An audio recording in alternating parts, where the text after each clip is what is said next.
سرسبز اس گلزار کے یہ پھول ہیں عطار کے، مردہ دلوں کو دے جلا، ہادی ہے طلبگار کے، طلبگار کے۔ الحمدللہ رب العالمین والصلاة والسلام علی خاتم النبیین، اما بعد فاعوذ باللہ من الشیطان الرجیم، بسم اللہ الرحمن الرحیم، صلاة والسلام علیکہ یا رسول اللہ وعلی آلک واصحابک یا حبیب اللہ، صلاة والسلام علیکہ یا نبی اللہ وعلی آلک واصحابک یا نور اللہ۔ زیادہ درود و سلام پیج نمبر 9، فرمان آخری نبی صلی اللہ علیہ وآلہ وسلم، مجھ پر درود شریف پڑھو، اللہ پاک تم پر رحمت بھیجے گا۔ صلو علی الحبیب صلی اللہ علیہ محمد۔ مارکیٹ میں کچھ پروڈکٹ ہوتی ہیں چل رہی ہیں جو پیکڈ کی شکل میں ہوتی ہیں، اور یہ پروڈکٹ بچوں کے ساتھ بھی ریلیٹڈ ہیں، اور یہ کچھ ملٹی نیشنل کمپنیاں بناتی ہیں، اور ان کے اوپر واضح لکھا ہوتا ہے حلال، تو بغیر تحقیق کے ان پروڈکٹ کو کھایا جا سکتا ہے؟ اس کے بارے میں کیا شرعی حکم ہوگا؟ گوشت تو نہیں کھا سکتے، گوشت اور اس کی پروڈکٹ، باقی اب اور چیزیں جو ہیں جن میں یقینی طور پر معلوم نہیں ہے حرام ہونا، اس وقت تک اس کو حرام کہہ نہیں سکتے۔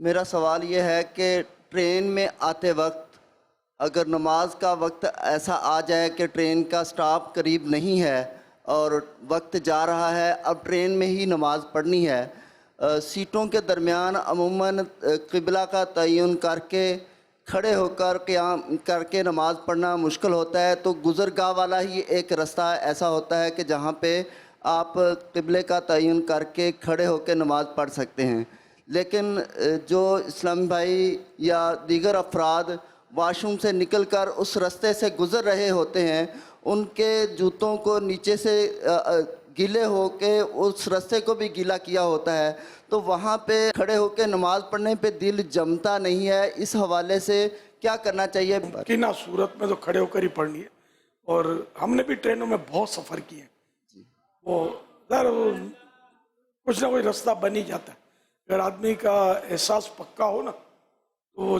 راہ نکل آتی ہے۔ جی بہت سفر کیا ٹرینوں میں،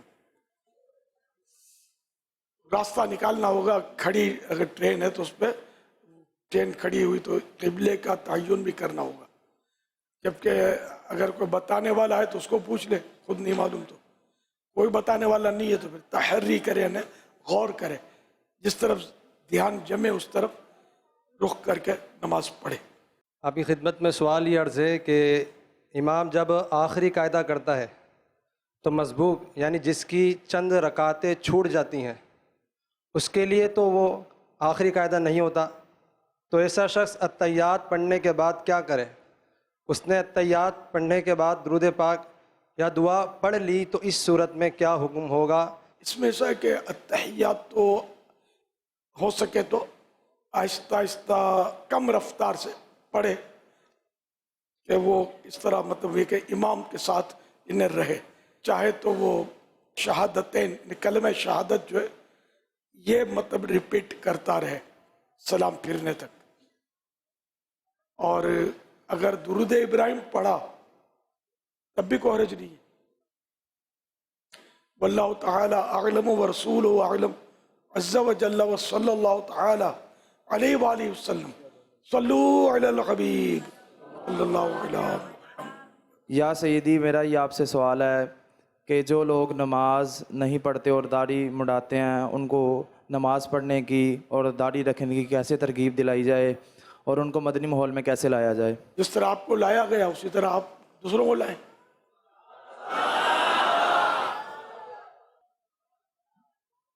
شروع میں اب داڑھی نکالنا شروع کریں گے تو وہ کہاں ہاتھ میں آئے گا، تو ہاتھ سے نکل جائے گا۔ پہلے نماز کی اس کو نرمی کے ساتھ تلقین کریں، وہ فضائل بیان کریں نماز کے، نہ پڑھنے کے نقصانات بتائیں، انشاءاللہ آہستہ آہستہ وہ قریب آئے گا۔ اجتماع کی دعوت دیں، مدنی قافلے میں اس کو سفر کرائیں اپنے ساتھ، تو موقع کی مناسبت سے اگلے کی نفسیات کے مطابق اس کو نیکی کی دعوت دینی مفید رہتی ہے۔ صلو علی الحبیب صلی اللہ علی محمد۔ ہم جو وائٹ کین سٹک یوز کرتے ہیں وہ اکثر روڈز کے اوپر بھی چلتی ہے، وضو خانے میں جاتے ہیں وہاں پہ بھی گندگی میں چلتی ہے، تو وہ مسجد میں ہم کیسے یوز کریں اس کو؟ پھر ہمیں پرابلم ہوتی ہے یہ اسٹک کو یہ رکھنے سے جب تک یقینی معلومات نہ ہو نا کہ یہ ناپاک ہے، اس وقت تک اس کو ناپاک نہیں کہہ سکتے۔ ویسے احتیاطاً میں نے یاد پڑتا نابیناؤں کو دیکھا ہے کہ وہ اسٹک کا جو حصہ زمین پر لگتا ہے نا وہ اس کو دھو لیتے ہیں اتنا حصہ، اب لے جانے میں کیا ہے اسٹک۔ اور ویسے بھی اگر یقینی معلومات نہیں ہے اس وقت تک اس کو ناپاک تو کہیں گے بھی نہیں نا، وہم سے تو پھر کوئی چیز بھی بچے گی نہیں۔ نل میں جو پانی نکلتا ہے اس کا کیا بھروسہ کہ کوئی نجاست ملی بھی ہو اس میں۔ میرا سوال یہ ہے کہ صبر کیسے پیدا کیا جائے؟ تکلف کے ساتھ، بولے نہیں، چپ ہو جائے، کوئی تکلیف پہنچے تو کسی کو بتائے نہیں، اللہ کی رضا کے لیے اللہ کو خوش کرنے کی نیت سے، اور بتائے نہیں، بولے نہیں، گلہ شکوہ نہیں کرے، برداشت کرے۔ اس طرح کوشش کریں گے تو انشاءاللہ صبر کی عادت پڑ جائے گی۔ آپ سے عرض ہے کہ حسن اخلاق کیسے پیدا کیا جائے؟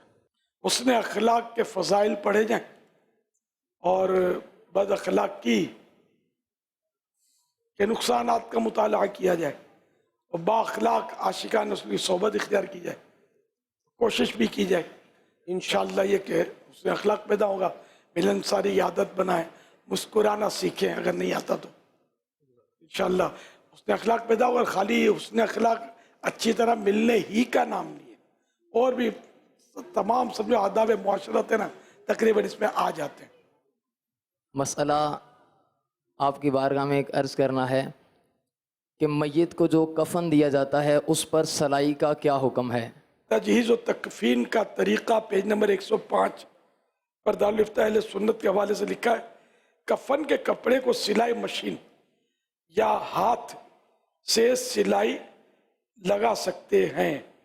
میرا امیر اہل سنت کی بارگاہ میں سوال ہے کہ کیا عشر زکوٰۃ کے پیسے زیر تعمیر مسجد کو دیے جا سکتے ہیں؟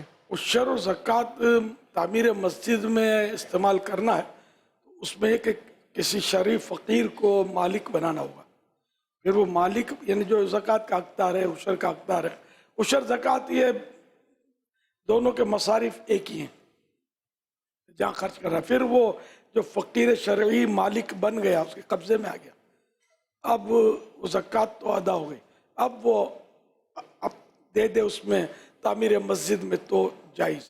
تنظیمی طور پر بھی زکوٰۃ اور عشر جمع کرتے ہیں، کیا ہر شخص کو اس کی اجازت ہوگی کہ وہ عشر اور زکوٰۃ کا ہیلہ کروا کے مسجد میں لگا دے اس کی رقم؟ نہیں، یہ جو تنظیم دعوت اسلامی کے نام پر جو کر رہے ہیں، ظاہر ہے جو دے رہے ہیں دعوت اسلامی کے لیے دے رہے ہیں، تو یہ اپنے طور پر آپ کچھ بھی نہیں کریں گے الا اس کو جمع کروا دیں گے جو اپنی تنظیمی ترکیب ہے اس کے مطابق۔ پھر ہیلہ جو بھی کرنا ہے وہ اس کی بھی ایک ترتیب ہے، تو اس کے حساب سے انشاءاللہ ہیلہ بھی ہو جائے گا، آپ ایز اٹ از جمع کروا دیں۔ امیر اہل سنت کی بارگاہ میں میرا ایک سوال تھا کہ اگر کوئی نابینا اسلامی بھائی جو صاحب نصاب ہو، اس کے ہاتھ میں کوئی دوسرا اسلامی بھائی زکوٰۃ کی مد میں کوئی تحفہ یا کوئی گفٹ وغیرہ اس کے ہاتھ میں رکھ دیتا ہے، تو اس کے لیے کیا شرعی حکم ہے؟ اس نے غور کیا ہے اور غریب سمجھ کر مسکین سمجھ کر زکوٰۃ دے دی، غور کرنے کے بعد یہ بیچارہ زکوٰۃ کا حقدار ہے تو اس کی زکوٰۃ ہو جائے گی، لیکن اس کو اگر پتہ چل جاتا ہے کہ یہ زکوٰۃ دے رہا ہے تو یہ انکار کر دے کہ میں حقدار نہیں ہوں، اس کو لوٹا دے۔ پہلی صف میں جگہ ہو اور پچھلی صف بھر جائے تو دوسرا کوئی مقتدی بھر سکتا ہے جگہ؟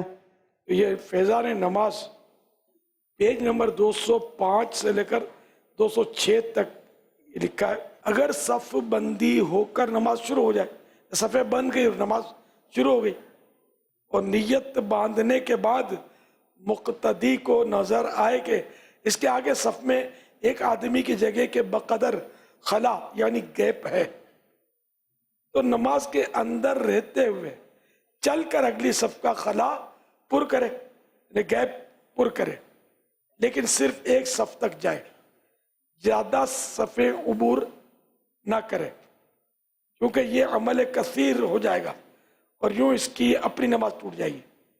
आला हज़रत रहमतुल्लाह अलैह इरशाद फरमाते हैं, अगर सफ़े दुवम यानी दूसरी सफ़ में कोई शख्स नीयत बांध चुका, इसके बाद इसे सफ़े अव्वल का रखना यानी गैप नज़र आया, तो इजाज़त है कि ऐन नमाज की हालत में चले और जाकर खाली जगह बंद कर दे। कि ये मशीए कलील यानी ये थोड़ा सा चलना हुक्म शरआ के इम्तिसाल को यानी हुक्म शरीयत पर अमल करने के लिए वाक़ हुई यानी हुआ ये काम।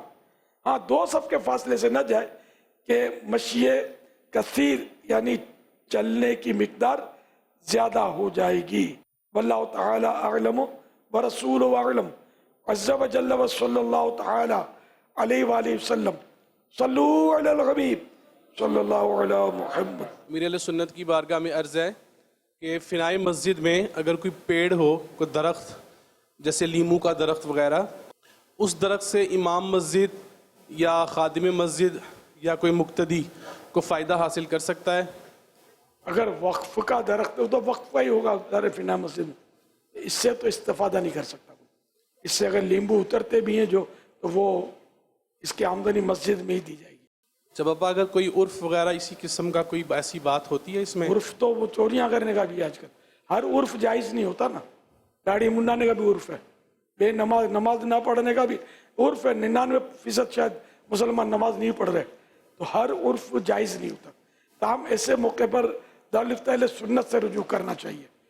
लेकिन ये तो है कि वो ये वक्फ का है दरख्त, तो फिर इससे और कोई इस्तिफादा नहीं कर सकता, फ़ायदा नहीं उठा सकता। इस्लामी भाई हाजिर हुए हैं मुख्तलिफ़ शहरों से, है मुल्क पाकिस्तान के मुख्तलिफ़ शहरों से और बैरून मुल्क से भी इस्लामी भाई मौजूद हैं।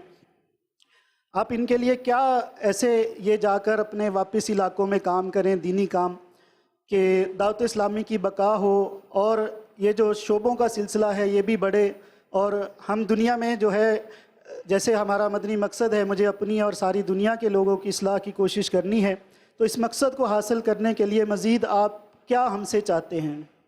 12 दीनी काम दावत इस्लामी के जो मखसूस हैं वो उन पर मजबूती से कारबंद रहें और ये काम करते रहें। नेक आमाल का रिसाला है, ये पढ़ें, इसके मुताबिक अमल करके रोज़ाना अपने आमाल का जायज़ा लेकर ये खाने पुर करें इस रिसाले के, और हर पहली तारीख को अपने यहाँ के शोबे इस्लाह अमाल के ज़िम्मेदार को जमा करवाएं। हर महीने 3 दिन मदनी काफ़िले में सफ़र करें और सिर्फ आशिकान रसूल के साथ रहें, इनकी सोबत में रहें, नेकी की दावत देते रहें, इलाकाई दौरा बराए नेकी की दावत में हिस्सा लेते रहें। मदरसा मदीना बड़ों के लिए जो है उसमें भी पढ़ते पढ़ाते रहें। इंशाअल्लाह इस तरह रच्चे बसे रहेंगे तो दीनी काम बढ़ता रहेगा। वरना यहाँ आए कुछ सीखे भी और फिर वो पुरानी सोबतों में चले गए तो फिर शायद ये भूल भाल जाएंगे। अब यहाँ से जाएंगे तो कुछ यानी कि करके दिखाना है, ये ज़हन बना कर जाना है इंशाअल्लाह। जो आया उसका आपको भी कोई ऐसा बड़ा नफ़ा हो ना जो आखिरत में काम भी आए। मुर्शिदी, एक सवाल था कि पाकिस्तान के अंदर बहुत से मज़ारात हैं जो अंबिया कराम और सहाबा कराम के नाम से मंसूब होते हैं, और उन बहुत से नहीं है जी बापा, बास हैं। और बापा उनकी जो लंबाई होती है वो कई कई गज़ पर होती है, यानी 27 फीट तक भी एक सहाबी के मज़ार पर जाना हुआ जो मंसूब था एक सहाबी के। पापा ऐसे मज़ारात की क्या एक है हकीकत, और ऐसे मज़ारात पर हाज़री के लिए जाना ये कैसा, इस हवाले से रहनुमाई फरमा दें। है ये काबिल गौर बात है। नबी के ताल्लुक़ से तो और भी एहतियात की ज़रूरत है कि कहीं गैर नबी का मज़ार हो और नबी का मशहूर कर दिया हो लोगों ने, तो ये उलमा जैसे फरमाए मकामी उलमा उसके मुताबिक अमल करना समझ में आता है। आपकी बारगाह में एक सवाल है। आयत करीमा का तर्जुमा है कि जिस दिन हर एक कौन के इमाम के साथ उठाया जाएगा, तो इस इमाम से मुराद अंबिया कराम की ज़ात है या आइमा अरबा हैं या पीरो मुर्शिद है? 12-15 सूरह बनी इसराइल आयत नंबर 71 में अल्लाह पाक इरशाद फरमाता है, यौम नदअू कुल्ला उनासिम बिइमामिहिम, तर्जमा है कंजुल ईमान, जिस दिन हम हर जमाअत को उसके इमाम के साथ बुलाएंगे। सदुल अफाजिल हज़रत अल्लामा मौलाना सैयद मोहम्मद नईमुद्दीन मुरादाबादी रहमतुल्लाहि अलैह इस आयत करीमा के तहत फरमाते हैं, उस इमाम के साथ बुलाएंगे जिसका वो दुनिया में इत्तिबा यानी पैरवी करता था। हज़रत अब्दुल्ला इब्न अब्बास रज़ी अल्लाह अन्हुमा ने फरमाया, इससे वो इमाम ज़मा यानी अपने दौर का पेशवा मुराद है जिसकी दावत पर दुनिया में लोग चले, खा उसने हक की दावत दी हो या बातिल की। हासिल यह कि हर कौम अपने सरदार के बाद जमा होगी जिसके हुक्म पर दुनिया में चलती रही, और इन्हें उसी के नाम से पुकारा जाएगा कि फुला के मुत्तबईन यानी इत्तिबा व पैरवी करने वाले। इस आयत मुबारका के तहत मुफस्सिर कुरान हज़रत मुफ्ती अहमद यार खान नईमी रहमतुल्लाह अलैह फरमाते हैं, इससे मालूम हुआ कि दुनिया में किसी सालेह यानी नेक शख्स को अपना इमाम बनाना चाहिए, शरीयत में तकलीद करके और तरीक़त में बैअत करके, ताकि हश्र अच्छों के साथ हो, यानी क़यामत के दिन अच्छों के साथ उठना मिले। अगर सालेह यानी नेक बंदा इमाम ना होगा तो उसका इमाम शैतान होगा। इस आयत मुबारका में तकलीद, जैसा मानफी है इमाम अबू हनीफा के हम पैरवी करने वाले हैं, तो इस आयत में तकलीद, बैअत और मुरीदी सब का सबूत है। नूरुल इरफान पारा 15 आयत नंबर 71। अर्ज़ ये है, मैं 30 सफ़र को कारी सलीम साहब का बयान सुना था खानेवाल में, फ़िज़ान मदीना खानेवाल। उसमें उन्होंने फरमाया था कि आपका फरमान है कि रबीउल अव्वल में जो लोग दाढ़ी या शेव करते हैं वो अगर 12 दिन शेव ना करें तो उसमें ये होगा कि उनको शायद एहतराम का सवाब मिले, और अगर मैं ये नहीं कहूँगा कि आप कटवाएं उसके बाद शायद वो दाढ़ी रख सकें। खैर मैंने उसी दिन नियत की उस बयान के बाद, और अल्हम्दुलिल्लाह अभी तक रखी भी है, अल्लाह इस्तकामत भी दे। मेरा सवाल ये है कि दाढ़ी कहाँ तक रख सकते हैं? माशाअल्लाह, इसमें इन्होंने जो आपने फरमाया ना उसमें शायद कुछ फ़र्क होगा। इन्होंने ये फरमाया होगा कि रबीउल अव्वल शरीफ का चांद नज़र आए तो जो नहीं रखे तो कम से कम अब रख लें और तौबा भी कर लें, इन्हें शुरू कर दें, और ये कि 12 दिन तक और इसके बाद इसी नीयत को कंटिन्यू करें। गालिबन इस तरह के जुमले फरमाए होंगे। आइंदा मुंडवाने के हवाले से तो ना कहा जा सकता है और ना कहा, तो उसमें यही है कि इन 12 दिनों में नियत कर लें तो फिर उसको आगे उस पर इस्तिकामत हासिल करें। इनको माशाअल्लाह मिल भी गई। दाढ़ी के मुतालिक जो मदनी फूल मकतूब में वो यूँ लिखा हुआ है, बराए करम रबीउल अव्वल शरीफ की बरकत से आज ही इस्लामी भाई हमेशा के लिए एक मुट्ठी दाढ़ी और इस्लामी बहनें हमेशा के लिए शरई पर्दा करने की नीयत करें। मर्द का दाढ़ी मुंडाना या एक मुट्ठी से घटाना और औरत का बेपर्दगी करना हराम, और फौरन तौबा करके इन गुनाहों को हमेशा के लिए छोड़ देना जरूरी है। ये बेटे एक मुट्ठी, ये जो हड्डी नहीं आनी चाहिए हाथ में, बाल ही बाल हाथ में आए, अब जो एक मुट्ठी से नीचे हो जाए इसको काट सकेंगे, इससे पहले नहीं काट सकते। जज़ाकल्लाह, शुक्रिया। इस्तिकामत दे और तौबा भी उम्मीद कर ही ली होगी जब तक मुंडाई जिंदगी में, सबसे तौबा। और अब इंशाअल्लाह दाढ़ी कटे ना घटे एक मुट्ठी से। आमीन आमीन, जज़ाकल्लाह। हुजूर मेरा सवाल आपकी बारगाह में ये था, तदफीन के बाद जब कब्र पे खड़े होकर अजान देते हैं, ये अजान क्यों दी जाती है? अल्लाह अकबर कहने से आग बुझती है। अजान में अल्लाह अकबर है, फिर अजान सुनकर शैतान भागता है, तो इस तरह वो शैतान से नजात मिलने की भी उम्मीद है। और जिक्रुल्लाह जब किया जाता है तो मैयत का दिल भी, गालिबन ये भी एक है आला हज़रत ने कोई लिखा है इसमें, तो मैयत का दिल बहलेगा। और जिक्रुल्लाह मुतलकन सवाब भी है, और वो अजान का वक्त ऐसा वक्त नहीं है कि जिसमें जिक्रुल्लाह की कोई मुमानात हो, तो यूँ इसके फ़वाइद हैं। अगर नहीं देता तो गुनाहगार नहीं है, लेकिन इसको नाजायज़ कहने वाला गुनाहगार है। कि शरीयत ने जिस काम को नाजायज़ नहीं कहा उसको हम नाजायज़ नहीं कहेंगे।